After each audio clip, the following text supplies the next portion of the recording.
अगर वो भी हाँ कह दे तो पात्र तो वही है। और वो सब देखो, प्याज लहसुन कोई पाप नहीं है। हम आपको बताएं, जैसे मांस है, मदिरा है, इनमें तो निषेध है एकदम। अब प्याज लहसुन क्या तमोगुणी है, जहां आलू पैदा होता है वहीं पैदा होता है, थोड़ा इसके लिए मना है। तो भजन में सात्विक भाव में ठाकुर को भोग नहीं लगाया जाता, तो इसलिए थोड़ा सा, क्योंकि अधिकतर लोग व्यापारी, नौकरी पेशा वाले, पढ़ने लिखने वाले जो होटलों में ही भोजन पाते हैं, और होटलों में बड़ी समस्या है, बड़ी समस्या है। इसलिए पाओ जहां जैसा मिले और आधा आधा गाओ, जियो किसी तरह भगवान से जुड़ो। नहीं, बहुत सी समस्याएं हैं, बहुत सी समस्याएं हैं। हम तो प्रधानता देंगे कि आप नाम जप करो, आप भगवान से जुड़ो। जैसे भी, जैसी भी स्थिति, मान लो जैसे आप बुराई नहीं छोड़ सकते, एक बात हमारी समझो, जैसे आप बुराई नहीं छोड़ सकते तो आप अच्छाई तो पकड़ सकते हो ना। तो अच्छाई को पकड़ो, अच्छाई में इतनी सामर्थ्य है कि वो आपकी बुराई छुड़ा देगी। आप बुराई, आप यहाँ आना शुरू करो।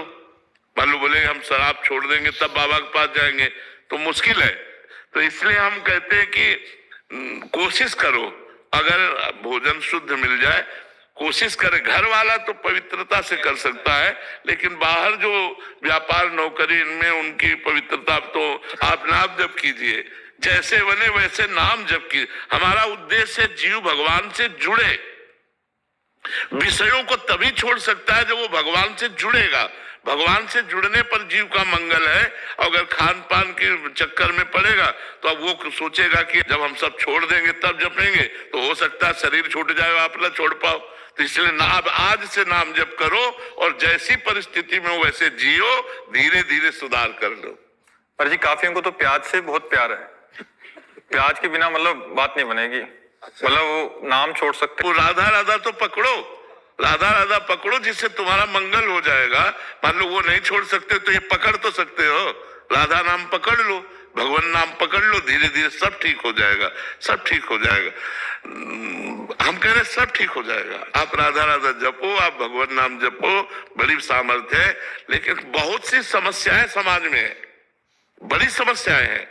एक तो मान लो जिनको पसंद है, और एक जो छोड़ना भी चाहते हैं वो नहीं छोड़ पाते। आप एक पैकेट चिप्स लीजिए, उसमें भी लहसुन पड़ा मिलेगा। आप कुछ भी लीजिए, खान पान की सामग्री, प्रायः एक दो पैकेट, एक दो चीजों की बात नहीं कहते, बकाया हर चीज में आपको मिलेगा ऐसा। तो जहां जैसी परिस्थिति हो वैसा निर्वाह करो, नाम जप करो, भगवान का नाम जप करो, उसी से मंगल। हम जोर देंगे कि आप शराब छोड़ो, आप मांस छोड़ो, जो छोड़ा जा सकता है। आप पर स्त्री गमन छोड़ो, गंदे आचरण, हिंसा छोड़ो।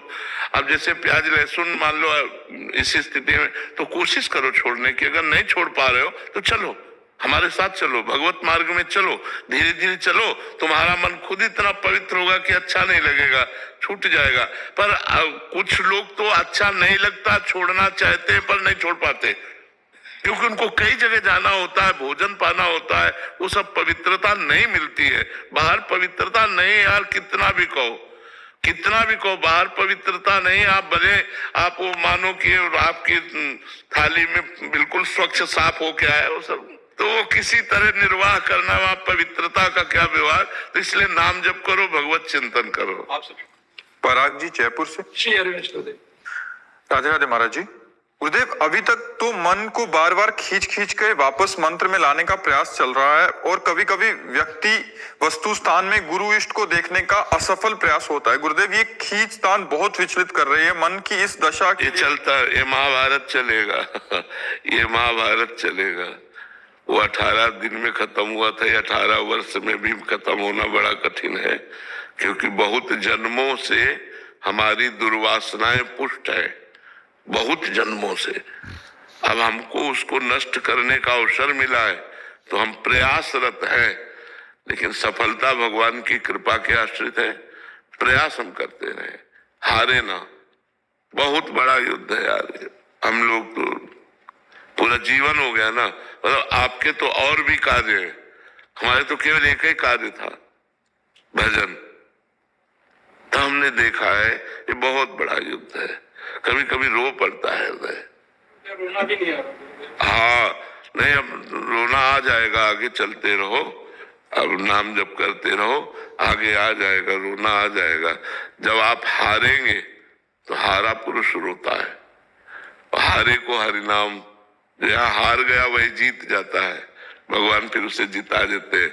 जैसे फुटबॉल का खिलाड़ी है ना, बॉल का ऐसे मारता है ना तो नीचे जाता है ना, वो नीचे नहीं जाता है, वो लक्ष्य तक पहुंचने के लिए थपाक मारी, जो ही नीचे गया सो ही मारा ऐसे, वो गोल पे पहुंच गया पहुंच गया ना। तो ऐसे ही जो भगवान का शरणागत है, तो लगा कि नीचे गिरा, लेकिन नीचे नहीं गिरा, भगवान ने मारा उसे ऊपर, जो नीचे गिरते गिरते कि वो लक्ष्य पे पहुंच गया, वो गोल पे पहुंच गया। इसलिए हमें हारना तो है पड़ेगा एक बार, क्योंकि अहंकार नष्ट होगा। जब मैं थक जाऊंगा ये सब करते करते, तब रोना आ जाएगा कि प्रभु मैं हार गया हूं। जैसे तुलसीदास जी कह रहे हैं, हो हार्यो करि जतन विविध विधि, अतिशय प्रबल अजय, तुलसीदास बस होए तबई, जब प्रभु पेरक बरजय। हे प्रभु, आप ही इस मन की डोरी हाथ में लिए हुए हो, आप रोक दो। हमने तो हर उपाय करके देख लिया, ये नहीं रुक रहा नाथ, ये बार बार गंदे विषयों में जाता है। प्रभु आप रोक लो, आप बचा लो मुझे विषयों से। तो फिर भगवान की कृपा हुई। वही तुलसीदास जी लिख रहे हैं, जाकी कृपा लवलेस ते, मति मंद तुलसी दास हूँ, पायो परम विश्राम, राम समान प्रभु नाही कहूँ। जिसकी लौलेस कृपा मात्र से मंदमति तुलसीदास परम विश्राम को प्राप्त हो गया, ऐसे प्रभु के समान कोई नहीं है, अद्वितीय है प्रभु। तो हम ये जो लड़ रहे हैं अपने मन से, ये प्रभु देख रहे हैं, और इसी बात का हमें इनाम मिलेगा कि प्रभु हम पर रीझ करके जिता देंगे हमको। नहीं, मन पर विजय प्राप्त करना बहुत कठिन है, बहुत कठिन है। तो ये मतलब जब तक श्वास रहेगी तब तक ये युद्ध चलता रहेगा कि कहीं ऐसा ना हो जाए, कहीं ऐसा ना हो जाए।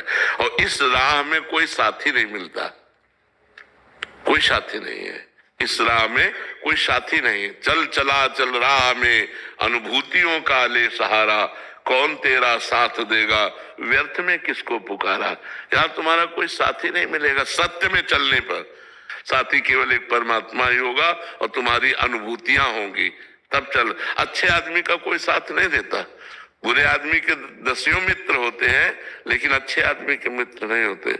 इसलिए अच्छे आदमी बनो और भगवान को अपना दोस्त बनाओ, और ये युद्ध जारी रखो। बार बार मन को हटाकर विषयों से भगवान में लगाओ, इसका इनाम मिलेगा तुम्हें। एक एक सेकंड का हिसाब देते हैं भगवान। ये जो आप जल रहे हो, आप लड़ रहे हो मन से, इसका इनाम मिलेगा। आप निहाल हो जाओगे, आप आनंद मगन हो जाओगे। जितना भजन कर लिया इतने में ही मगन हो जाओगे। चिंता मत करो, ये व्यर्थ नहीं जा रहा।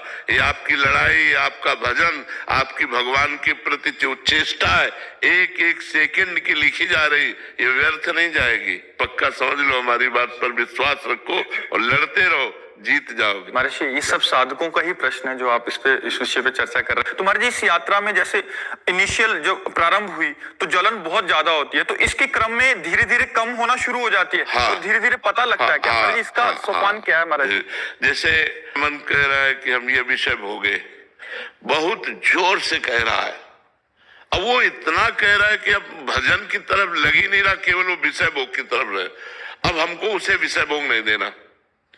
राधा राधा राधा, वो पागल सा बना देगा कि अब वो चाहिए ही। मतलब जिसने रोका उसकी बात कह रहा हूं। अब शांत हो गया। अब जब दोबारा आएगा तो 90% आएगा, जब तिबारा आएगा तो 80% आएगा, और 10% में आके रुक जाता है। और अगर 50% पे फिर से इसको वो संयोग बिठा दिया तो फिर बढ़ जाएगा, फिर 100% हो जाएगा। अच्छा, ये क्रम चलता रहेगा महाराज जी, ऊपर नीचे वाला, तो इसलिए संयोग ही ना होने पाए। हाँ, देवर्षि नारद जी ने कहा है, साधना करने पर ये तरंग की तरह हो जाता है, समुद्र तरंग की तरह हो जाता है। और अगर संयोग मिला तो तरंग समुद्र बन जाती है। जैसे चिंगारी है ना, तो ज्वाला चिंगारी रूप में आ गई, लेकिन अगर उसे घास फूस मिल गया तो ज्वाला बनने में देर नहीं लगेगी। जब तक श्वास है तब तक युद्ध जारी है कि कभी भी किसी भी स्थिति में अपने को सिद्ध मानकर अब कोई छूट न दे दे, नहीं तो गिर जाएगा। बड़े बड़े सिद्धों को माया ने भ्रष्ट कर दिया। शिव विरंचिका मोहई को है बपुरान, अस जिय जानि भजी मायापति भगवान। इसलिए सदैव सावधान होकर भजन मार्ग में आगे बढ़ते जाना चाहिए। फिर से एक क्लियर पूछ रहा हूँ, क्या 10% से फिर 100 हो जाता? इसीलिए कहता हूं कि घटते घटते आता है और 10% में रुक जाता है, और वो 10% तब समाप्त होता है जब भगवत साक्षात्कार हो जाता है। और जब भगवत साक्षात्कार हो जाता है फिर काम खत्म हो जाता है। फिर तो जैसे भुने हुए चने में आप चाहे जितना दाना वो पानी और खाद लगाओ, अंकुरण नहीं हो सकता। ऐसे संत के जो भगवत प्राप्त है उनके हृदय में काम आदि दोषों का प्रादुर्भाव नहीं होता। जो काम आदि मद दम्भ न जाके तात निरंतर बस में ताके। भगवान कहते हैं जिसके काम नहीं है, अहंकार नहीं है, दम्भ नहीं है, ऐसे संतों के मैं अधीन होता हूँ। तात निरंतर बस में ताके, कामादिक मद दम्भ न जाके तात निरंतर बस में ताके। ये बहुत बड़ा अनंत जन्मों से भटकाव मिटाने का हमें अवसर मिला है। ये लड़ाई लड़ रहे हो ना, आपकी लिफ्ट चल रही है, आप फ्लोर पर फ्लोर लांघते चले जा रहे हैं, आपको पता नहीं है, आपकी आध्यात्मिक भूमिका बढ़ रही है। आपको लगेगा मैं वही हूं, जैसे लिफ्ट में खड़ा हुआ लग रहा है कि मैं वही हूं, लेकिन कई फ्लोर क्रॉस कर गए, अध्यात्म के कई फ्लोर क्रॉस कर गए। इसलिए चुपचाप लड़ते रहो, अहंकार मत करना। हारना है, हारना है। अंदर से जब हार जाओगे ना, जब अंदर से हार जाता है साधक, तो एक ही बात आती है, रोना। अब वो रोना विरह बन जाता है, वही भगवान के मिलन का हेतु हो जाता है। जब करते करते भजन करते करते और देख रहे वही विषय, वही गंदगी, वही हो, तो हार जाता है, रोता है, प्रभु अब क्या करूं, कौन सा साधन करूं, कैसे निपटे। वही कृपा उसको संभाल लेती है, आसपास से कृपा घेर लेती है, कवच कर लेती है और उसको निकाल देती है। जब तक साधना का अहंकार रहता है तब तक भगवत साक्षात्कार नहीं होता। जब साधना का भी अहंकार मिट जाता है, अपना अस्तित्व मिट जाता है, तब भगवत साक्षात्कार होता है।